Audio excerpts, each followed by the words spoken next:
কি সুন্দর সাজিয়েছে, এইখানে প্রদীপ দিয়েছে। ওয়াও, দেখি এদের ঘরে ঢুকি। শুভ ধানতেরাস, চলুন আমার বাড়িতে দেখুন কেমন করে সাজিয়েছি।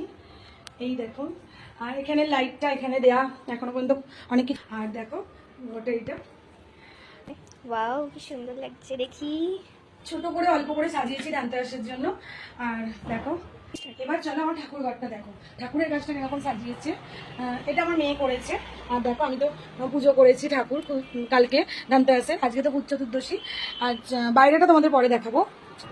দেখো এখানে তুলসী মঞ্চ ছোট্ট করে একটা করেছি আপাতত, মানে যতদিন আছি এখানে এই ফ্ল্যাটে। এখানটা তো এই যে এখানে একটা ব্যালকনি। দেখো, এটা হলো আমাদের বাড়ির যে মানে ওপরটা যেটা আমরা দিয়েছি, ব্লু দিয়েছি, পিঙ্ক দিয়েছি, আর এই সাইডটা গ্রিন দিয়েছি। কেমন লাগছে কমেন্টে জানাবে। এখানটা পুরোটা লাইট দিয়েছি, ওটা বাইরে দিয়ে দেখাবো। আর ওয়াও, এখানটাও তো খুব সুন্দর সাজিয়েছেন। এটা গাছও লাগান? হ্যাঁ, গাছও লাগাই, এই যে ইকো ফ্রেন্ডলি। আর দেখো এখানটা গাছ আছে বলে তাই এখানে কি green গ্রিন? দিয়েছি। ও আচ্ছা। দিয়েছি। আর দেখো এখান দিয়ে পুরো একদম দীঘা যাওয়ার।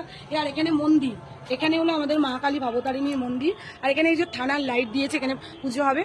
আর এইটা আমার মেয়ের রুম, ও সাজিয়েছে, ডেকোরেশন করেছে নিজের মতন। এই যে দেখো, ওয়াও, খুব সুন্দর সাজিয়েছে এটা তো। মেয়ে সাজিয়েছে। মেয়ে এই যে এই দুর্গাগুলো, এগুলো সব আমার মেয়ে করে।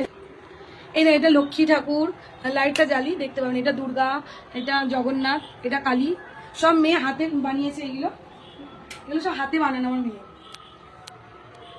এইটাও হাতে বানিয়েছে, ডেকোরেশন করেছে, পুরো হোমমেড ডেকোরেশন। এই যে ও নিজের মতন সাজিয়েছে আর কি। ডেকোরেশন। আর আমি তো কিছু কেনাকাটা